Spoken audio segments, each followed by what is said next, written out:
Il y a des gens que vous connaissez peut-être. Des gens qu'on insulte et qui ne réagissent pas. Des gens dont les plans s'effondrent et qui recommencent le lendemain comme si rien ne s'était passé. Des gens qu'on trahit, qu'on humilie, qu'on abandonne et qui restent debout, immobiles, comme si la tempête ne les atteignait tout simplement pas. Vous vous êtes déjà demandé ce qu'ils savent que vous ignorez parce que la majorité des gens traversent la vie en réagissant à tout. Quelqu'un leur manque de respect, leur journée est ruinée. Un plan échoue, ils s'effondrent. Un inconnu les regarde de travers, le doute s'installe pendant des heures. Carl Jung avait une explication à tout cela. Et cette explication va vous mettre mal à l'aise, parce qu'elle ne pointe pas vers le monde extérieur, elle pointe vers vous. Voici ce que nous allons voir ensemble aujourd'hui. Premièrement, pourquoi vous réagissez à tout et ce que ça révèle vraiment sur vous. Deuxièmement, pourquoi essayer de contrôler le monde extérieur est exactement ce qui vous rend esclave. Et troisièmement, comment devenir concrètement inatteignable. Pas insensible, pas détaché, mais véritablement inatteignable. Si vous restez jusqu'à la fin, vous ne regarderez plus jamais vos réactions de la même façon. La plupart des gens ont vu le titre de cette vidéo et ont continué à scroller. Vous avez cliqué. Ce n'est pas un hasard. Ça dit déjà quelque chose sur qui vous êtes. Quelqu'un qui cherche à comprendre plutôt qu'à subir. Gardez cet état d'esprit jusqu'à la fin. Et si ce contenu résonne dans vous, abonnez-vous. Chaque abonné est une preuve que ce travail a du sens. Et cette preuve est ce qui me pousse à continuer. Chapitre 1. Pourquoi vous réagissez à tout? Voici quelque chose que personne ne vous a jamais dit clairement. Ce n'est jamais ce qui arrive qui vous blesse, c'est ce que ça réveille en vous. Jung appelait ça le travail de l'ombre. L'idée est simple mais brutale. Chaque fois que quelque chose vous affecte profondément, ce n'est pas l'événement extérieur qui crée la douleur. C'est une blessure intérieure que cet événement vient toucher. Une peur que vous portiez déjà, une insécurité que vous n'aviez pas encore regardée en face. Prenez un exemple concret. Quelqu'un vous dit que vous n'arriverez à rien. Si cette phrase ne vous touche pas, vous l'oubliez en 30 secondes. Mais si elle vous ronge pendant des jours, si elle revient la nuit, si elle déclenche une colère disproportionnée, Jung vous dirait « cette phrase a trouvé un point d'accroche en vous ». Elle a touché une peur que vous portiez déjà. La peur que ce soit peut-être vrai. Ce n'est pas l'insulte qui vous a blessé. C'est votre propre doute qui s'est réveillé. J'ai connu un homme, appelons-le Sébastien, 38 ans, cadre dans une grande entreprise. Compétent, respecté, bien dans sa vie en apparence, mais chaque fois qu'un collègue faisait une remarque passive-agressive sur son travail, même anodine, il passait sa soirée à ruminer, à se justifier mentalement, à rejouer la scène en boucle. Les remarques de ses collègues n'avaient aucun pouvoir objectif sur sa carrière, aucun, mais elles le paralysaient pendant des heures. Pourquoi ?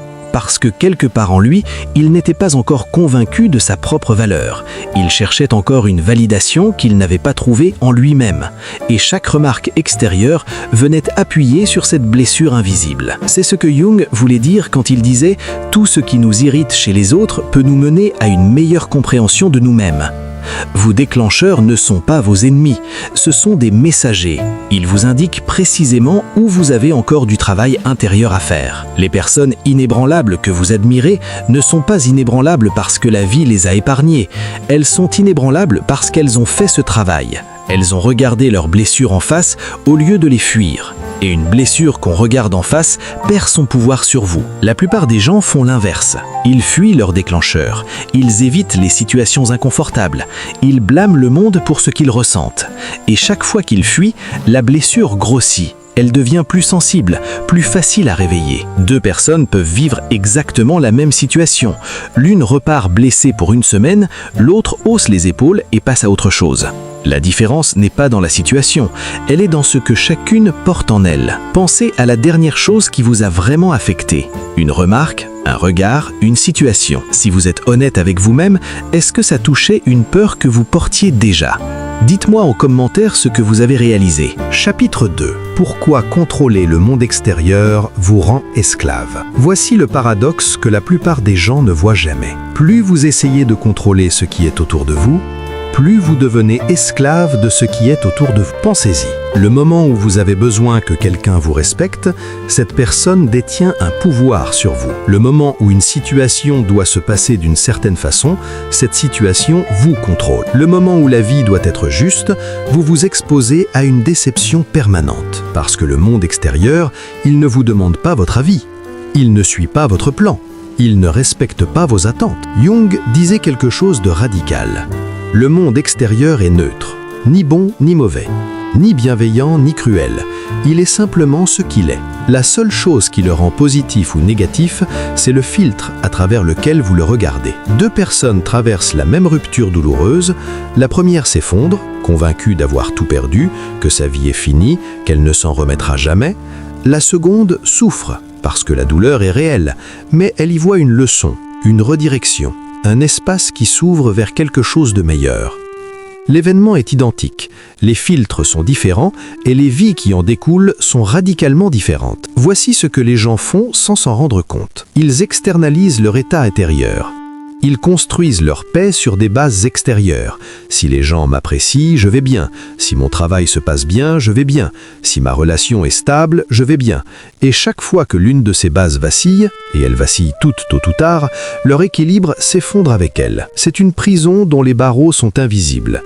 Vous ne les voyez pas parce que vous avez toujours vécu derrière eux. La neuroscience confirme ce que Jung avait compris intuitivement. Plus nous cherchons à contrôler quelque chose, une personne, un résultat, même nos propres pensées, plus nous créons de la résistance psychologique. C'est pourquoi ceux qui désespèrent d'être aimés finissent par repousser l'amour. Ceux qui ont peur de l'échec se sabotent eux-mêmes. Ceux qui s'accrochent au contrôle sont souvent ceux qui se sentent les plus impuissants. Le paradoxe est là.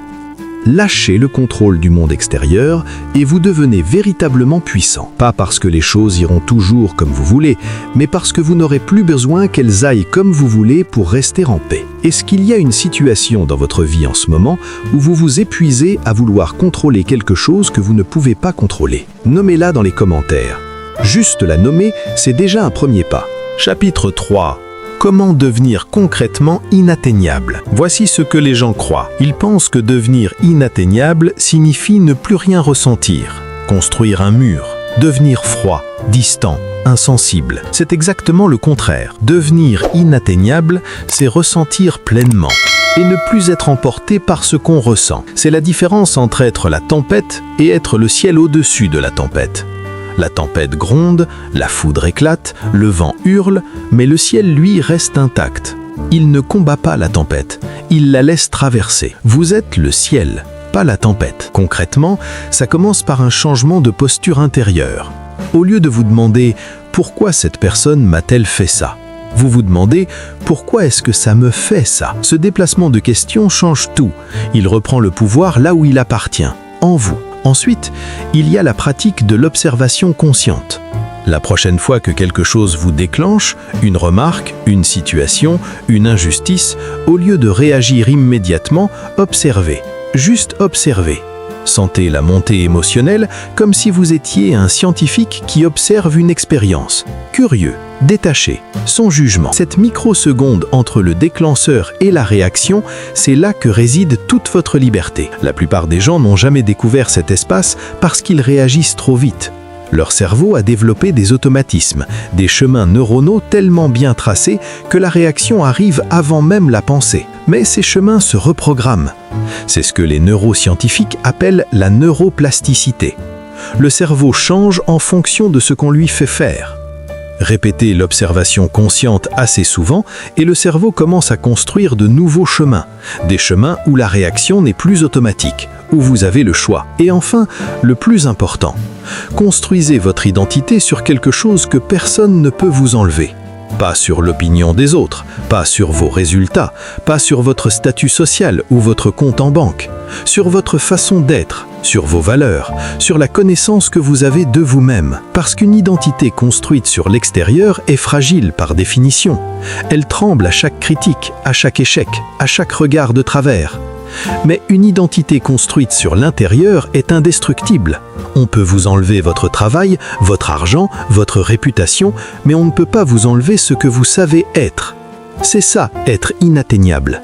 pas l'absence de douleur, l'absence de dépendance au monde extérieur pour rester entier. Entre le ciel et la tempête, lequel êtes-vous en ce moment dans votre vie?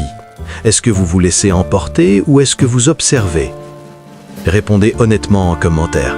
Il n'y a pas de mauvaise réponse ici. Voici ce que vous devez comprendre. Vous réagissez à tout parce que le monde extérieur touche des blessures intérieures que vous n'avez pas encore regardées en face. Contrôler le monde extérieur est une illusion qui vous rend esclave. La vraie liberté commence quand vous lâchez ce besoin. Et devenir inatteignable n'est pas une question de caractère ou de chance. C'est une compétence qui se développe, un chemin neuronal qui se construit, une posture intérieure qui se choisit. Jung avait dit « Jusqu'à ce que vous rendiez l'inconscient conscient, il dirigera votre vie, et vous l'appellerez le destin. » Vous avez maintenant le choix. Continuez à appeler vos réactions le destin ou commencez à les appeler ce qu'elles sont vraiment, des signaux intérieurs qui attendent d'être compris. La tempête continuera. Elle continuera toujours. La question n'est pas de l'arrêter. La question est de devenir le ciel.